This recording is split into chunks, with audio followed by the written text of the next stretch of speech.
आज अनंत चतुर्दशी, बाप्पाला निरोप द्यायचा दिवस आणि आम्ही आलोय गिरगावात.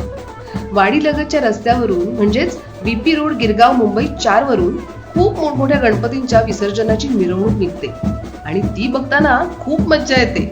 या दिवशी या रस्त्याचं रूपांतर जणू एखाद्या जत्रेत झालेलं दिसतं. मिरवणुकीत नाचणाऱ्यांची आणि मिरवणूक बघायला आलेल्या लोकांची ही गर्दी दिसते. त्यांचा हा उत्साह असाच टिकून राहावा आणि स्त्रियांचे मुलांचे हाल होऊ नये म्हणून पाण्याची, चहाची आणि स्नॅक्सची सेवा सतत सुरू असते. हे बघा, श्रीरामने आमच्यासाठी अशाच एका स्नॅक्स स्टॉल वरून समोसे आणल्यात. चला थोडीशी पेट पूजा करून घेऊया.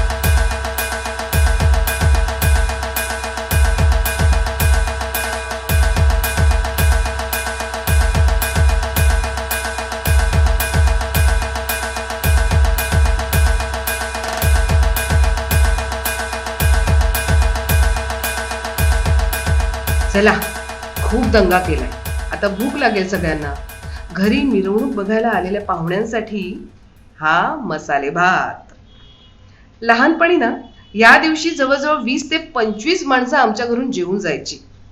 तेव्हा हे सगळं आई करायची, अगदी बाप्पावरच्या श्रद्धेसाठी आणि त्याच्या सेवेसाठी.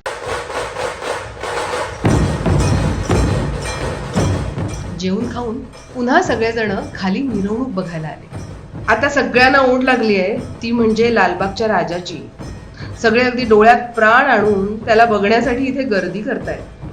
काहींनी चाळीच्या वरांड्यात गर्दी केली आहे, तर काही दुकानाच्या पॅराफिट वरती उभे आहेत. हा बघा, क्षितिजावर लालबागचा राजा दिसू लागलाय.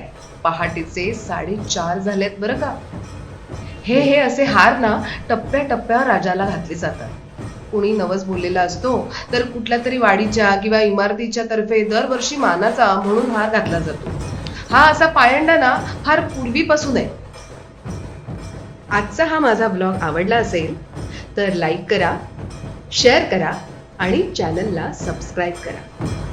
गणपती बाप्पा